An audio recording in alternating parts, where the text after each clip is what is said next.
Hey guys, today I'm going to share all of my Read Aloud picks for 2023-2024.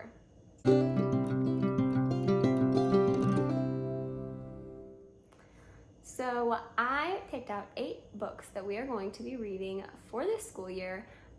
These are just our fun reads, so our Read Alouds, or what I call Read Alouds, are just for fun.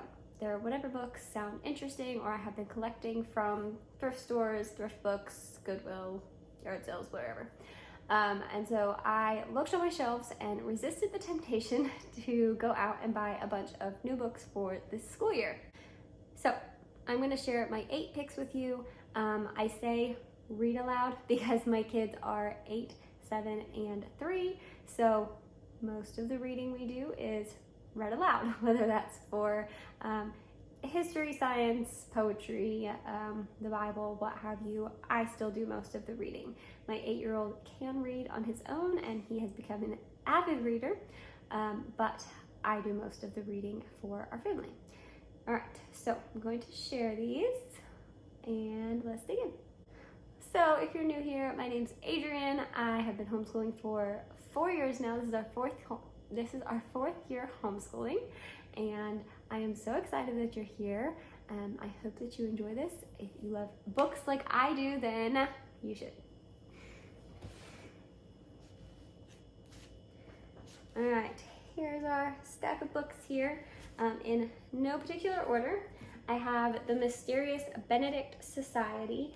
I've heard good things about this. I think they turned this into a TV show, a movie, something. But I've got this probably a year or 2 ago now, and I only have the first one, and it's a thick one for us.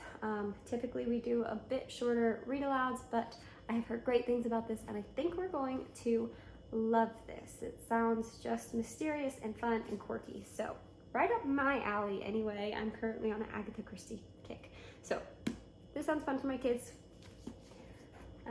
We're going to do Charlotte's Web.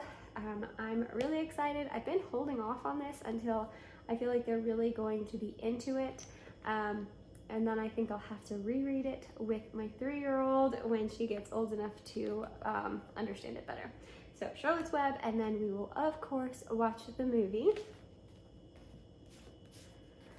Charlie and the Chocolate Factory by Ronald Dahl. We have not read any Ronald Dahl books yet in our homeschool, and I have collected a handful of them, and so I'm excited to read this one because we can watch the movie afterward, and that is always so much fun. My kids enjoy seeing that, and they always want to tell me that the movie's better, but I think they're slowly starting to realize that the books are better. They have better details, so we'll see what they say about this one. A Bear Called Paddington. I have never read this, and honestly, I don't know if I've really watched or anything about Paddington, so this will be new for me too. And then we will try to watch the movie afterward. I'm excited for this. Again, I thrifted all these, and this one, oh, the dust jacket is on upside down, but this one is in really good shape. It's a hardback book and it's beautiful, so I'm excited to read this with them. Stuart Little. Again, we will watch the movie with this. We have already watched the movie, and I try really hard not to watch movies that I know are books that we want to read, but it happened. We watched Stuart Little. My oldest has also read like an early reader about Stuart Little. I don't think it was like the same story. It was a spin-off or something, but we get to actually read Stuart Little. Again, I've never read this. As an adult, I'm learning that I have watched all the movies and never knew that they were books as a child or teenager or whatever. So I am absolutely thrilled to read this book with them. Matilda, same story. Are you seeing a theme here? I have never read Matilda. I loved the movie growing up. I don't think my children have seen the movie, so we have not spoiled this. And I'm so excited. I'm excited to read these books because I love the stories. I love stories in general. I love books. And I always think the book is better. So I'm excited to see what this is all about. A Little Princess. I have tried to hold off on reading this until my daughter was old enough to thoroughly enjoy this, but I just can't resist anymore. I'm going to read this with my boys. We're also going to be studying India in the next month or so, and so I thought that this would just be fun to do as a bedtime read aloud and see if they pick up on any of the things that we've been talking about. And again, I watched the movie as a kid and never read the book, so I'm going to read this book. And Pippi Longstocking was a favorite of mine as a child. I watched the movie. I never read the book. I feel like I'm very uncultured, but I was an avid movie watcher and I did love books, but I read lots of like dystopian novels as a teen, science fiction.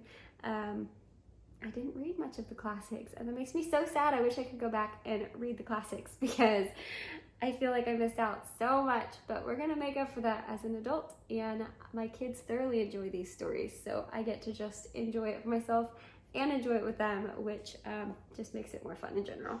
But Pippi Longstocking, my kids have seen a few of the little TV episodes or whatever it was, but I want to read this. I'm so excited, and I got the illustrated version because I think my daughter will enjoy listening to this. She actually has a pretty good attention span when it comes to read alouds. She's been around here a while with us homeschooling, but these illustrations are just kind of goofy. They're bright.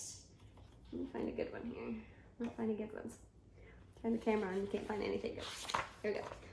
But they're just very bright. There's a lot to look at, and I think she will really like this and really like the story. So if not, if she is just completely uninterested, that's also okay. I don't really require her to sit and listen to these kinds of bedtime read alouds with us. She has to be quiet while we read them, find something quiet to do, but she doesn't really have to pay attention because she's 3. So I will just have to keep it and reread it when she gets older. But those are our 8 read alouds. I think I mentioned it, but we do these at bedtime. So with it being at bedtime, it's hit or miss, you know, life happens. We get busy, and so sometimes these books will take us about a month to get through. We'll see how fast we can get through them or how slow we will get through them. This is also a baby year. We will be having a baby in October, maybe. And so we're just gonna have things ready and see what we get to. I'm not going to schedule it out month by month. I will just grab the one that sounds the most interesting to us and dig in. Trying to be very relaxed this year, but also prepared with resources that I can grab easily. So I hope you enjoyed this. I'd love to hear what you guys are reading this year in your homeschool or at bedtime. Whenever you guys do your read alouds, I'm always looking for good book suggestions to put on my book list to go thrifting for. I think every single one of these books was thrifted, so I probably did not pay more than $1 for any of these books, and honestly I probably paid less than that for them. So thrift. I will show you lots of books in my videos, but I always encourage you to thrift, make a list, keep an eye out, go to Goodwill or yard sales, Facebook Marketplace, thrift books. I always have my link down below for thrift books if you need a referral code. But that's all I have for you today. If you would like to see more of our curriculum picks and different videos for this upcoming school year, stick around, subscribe. I'd love to have you. Bye guys.